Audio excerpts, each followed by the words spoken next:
brought to you by Nova शुद्ध घी।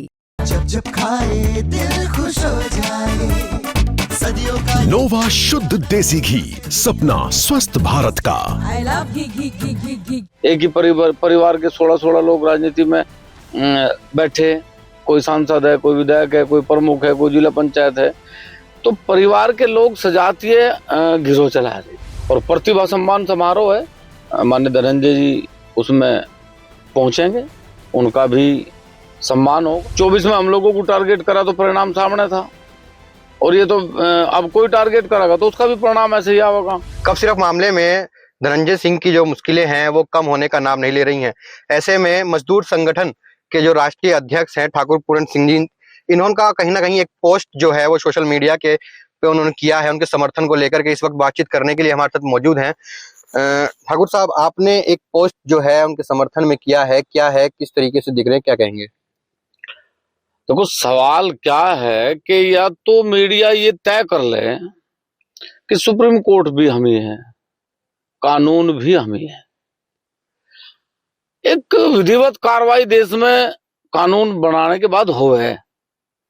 मतलब cup syrup की बात छोड़ दो, आपके एक कप सिरप से यदि जो लोग लिप्त हैं उन्हें शासन प्रशासन पकड़े, उनके पास बहुत स्रोत हैं उन्हें पकड़ने के, उसकी हकीकत में जाने के, लेकिन ये टारगेट करके मात्र गाड़ी के एक माध्यम से कि उसकी गाड़ी का ये नंबर, उसकी गाड़ी का ये नंबर, उसके काफिले में ये नंबर।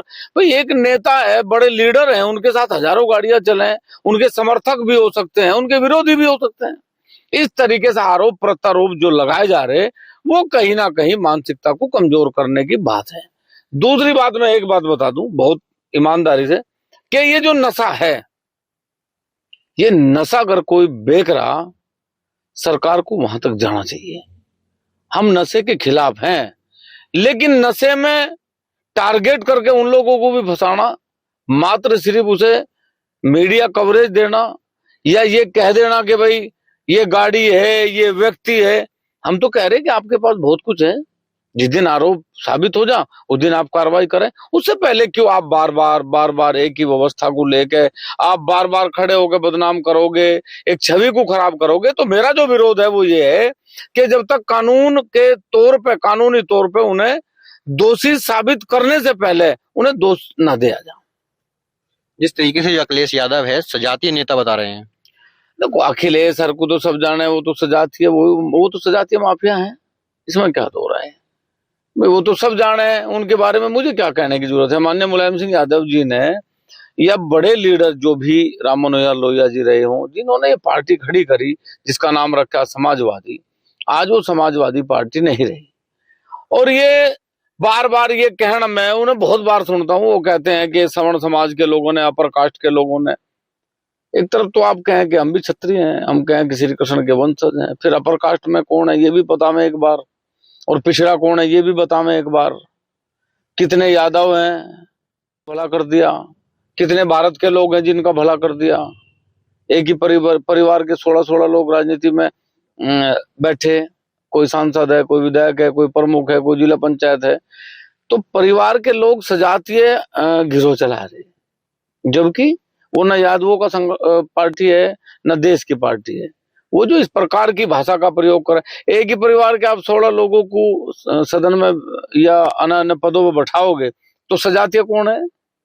ये उनकी जो भाषा है ये अपने परिवार के लिए है। अच्छा, जिस तरीके से 2024 में कहीं ना कहीं सामने आके ना, लेकिन बैकफुट पे जो था आपका जो समर्थन था वो समाजवादी पार्टी को देखने को मिला था, तो किस तरीके से, क्या लगता है? देखो, हमारा समर्थन समाजवादी को नहीं था, हमारी लड़ाई स्वाभिमान की थी। वो चाहे 24 हो, चाहे 27 हो, चाहे 25 हो, चाहे आज हो, चाहे कल हो, स्वाभिमान हमेशा बचाने के लिए, स्वाभिमान की रक्षा करने के लिए हमेशा लड़े और हमेशा लड़ते रहेंगे। ना हमारा समाजवादी से कोई मतलब है, ना हमारा कांग्रेस से मतलब है, ना हमारा भाजपा से मतलब है। इस देश का नाम भारत है, और भारत के में स्वाभिमान के लिए हमारे पूर्वजों ने पहले सर कटाए, पहले भी हमारी माताओं ने 16 हजार रानियों ने जोहर करा। यदि स्वाभिमान पे कोई भी ठेस पहुंचा होगा तो 24, 25, 26 नहीं है, वो जो भी चुनाव हो या मैदान हो, वहां जब तक लड़ेंगे जब तक स्वाभिमान की लड़ाई को बचाने के लिए प्राणों की आहुति भी देने के लिए तैयार है। तो जिस तरीके से अब और भी कार्यक्रम जो उनका सहारनपुर में रखा गया है, किस तरीके का कार्यक्रम है और क्या? देखिए, प्रतिभा सम्मान समारोह है और क्षत्रिय समाज हमेशा प्रतिभा का सम्मान करता रहा और प्रतिभा सम्मान समारोह है।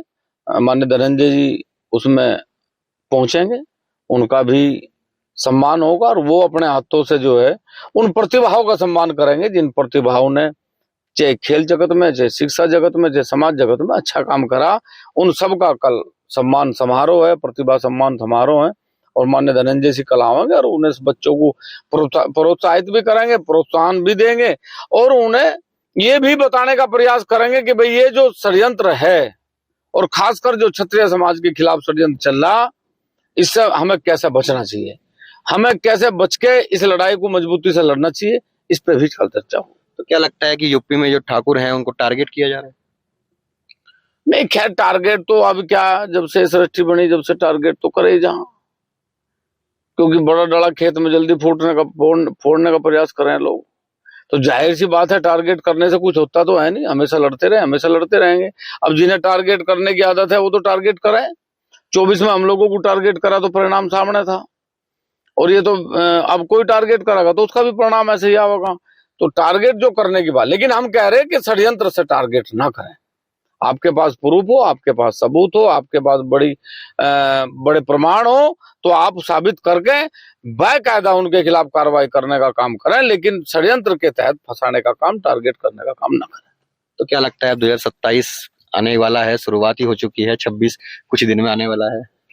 नहीं, कोई नहीं, 27 भी आओगा, 27 में भी देश के लिए चुनाव होगा। देश के लिए जो अच्छा होगा उसे करने का प्रयास करेंगे, प्रदेश के लिए जो अच्छा होगा उसे करने का प्रयास करेंगे, क्योंकि हर एक व्यक्ति, हर एक जाति धर्म का व्यक्ति हमारा परिवार का सदस्य है और अपने परिवार के सदस्यों की लड़ाई के लिए, उनके स्वाभिमान के लिए, उनके अधिकारों के लिए लड़ते रहे, हमेशा लड़ते रहेंगे।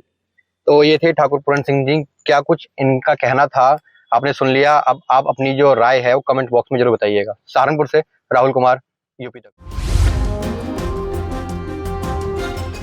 14 फरवरी का दिन आता है, जैसे ही वैलेंटाइन डे आता है, हर जगह बजरंग दल और तो वो वैलेंटाइन क्यों ऐसा करते हैं, गंदा काम। प्रेमी, वो गंदा, वो प्रेमी जो है ना, शादी करो रहो, शादी करो रहो, वही काम ठीक है।